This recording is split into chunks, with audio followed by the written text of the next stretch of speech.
when it is such a sizable portion, the movement in NVIDIA has a big impact on the markets in general. Afternoon. So the Fed officially tipped the cards a bit at Jackson Hole there last week. We're going to cover what the Fed shared, as well as a brief update on NVIDIA earnings and how that impacts the broader markets. My name is Brandon Steele, financial advisor with Mainsail Financial Group here in Bellevue. And our goal every Thursday is to bring to you the market news, the data, the trends we're watching, and hopefully weed out a bit of the noise along the way. And although we do have a couple things we want to cover, really the primary thing to address is the Fed conference on Friday at Jackson Hole. Not the Fed meeting and press conference to follow, but this was a separate opportunity for Fed Chair Powell to kind of share their perspective. And it did not disappoint. In fact, it certainly, he tipped the cards a little bit further than I would have expected going into this meeting.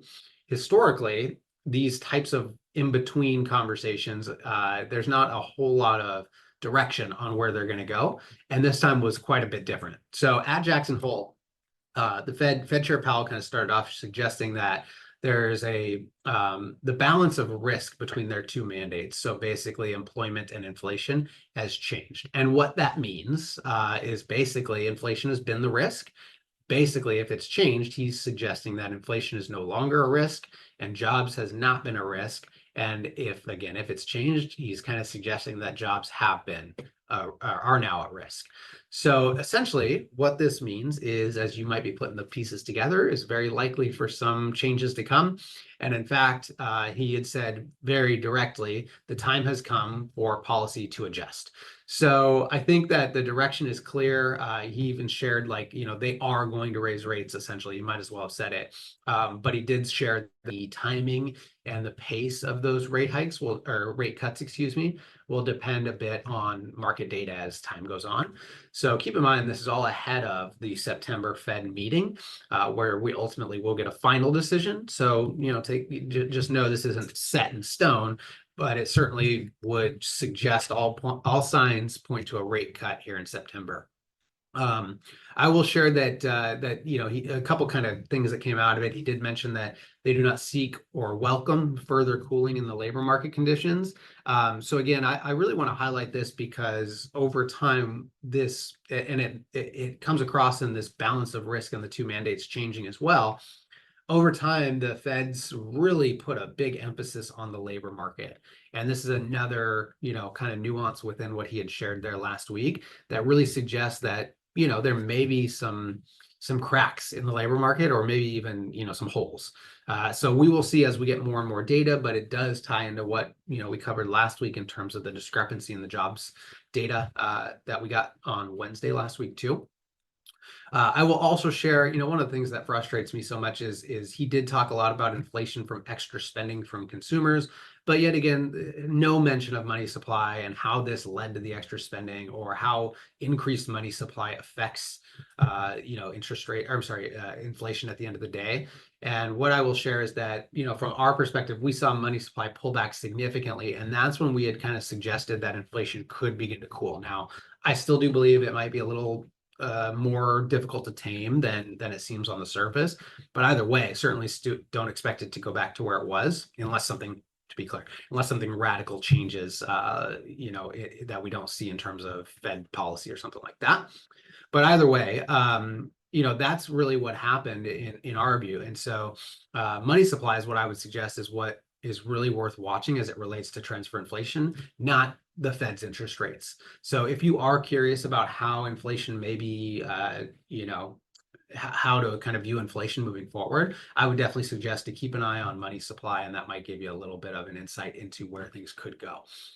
And I'll also mention that, keep in mind that early when the Fed started raising rates, they took a long time to do this. And so I think that a lot of these issues have been from kind of a slow reaction, and maybe the Fed's trying to get ahead of this now. Obviously the labor market they're suggesting is cooling. So, we'll see how damaged that could be as time goes on.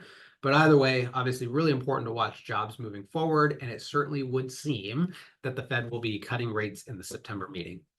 Outside of Fed conversation, we did have jobless claims come out today. So honestly, nothing really to report here, roughly in line with expectations. But what I will share is the good news is we didn't see a huge shift in this jobs number after some of the discrepancy data from last week. So obviously Monday is Labor Day, so we will have only 4 days of trading for the markets next week.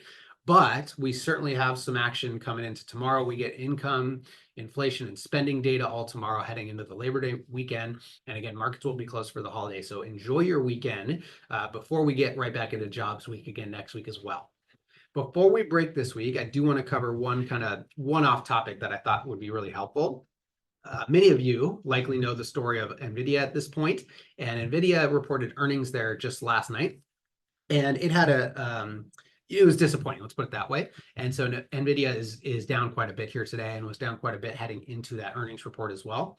But what I want to highlight is how this translates to the S&P, because NVIDIA is a pretty large component at the moment of the S&P. So when you look at the markets, the S&P 500, it's what's called market cap weighted. So in other words, the largest companies make up a sizable portion of that actual, index. And I know it's 500 companies, but the reality is a large percentage of the index is in a handful of companies.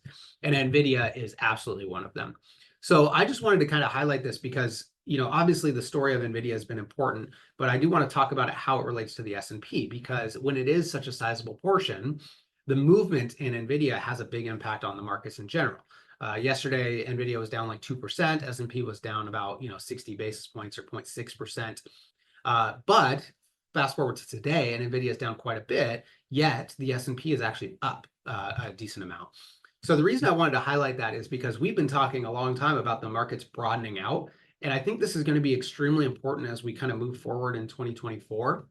If some of these larger tech companies ultimately stall out a bit or even potentially have a downturn, it has a huge impact on the S&P because of the percentage allocation to that index. However, that does not mean that there aren't opportunities within there as well. And today's a great example where if NVIDIA is down so big, yet the S&P is up, it clearly means that a lot of the other 499 stocks within there, not all of them, of course, but a lot of them are doing well and kind of continuing to keep that index up as a whole.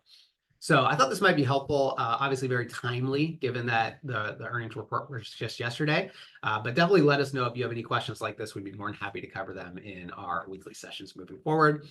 In the meantime, have a great Labor Day weekend, and we will see you next Thursday at 3.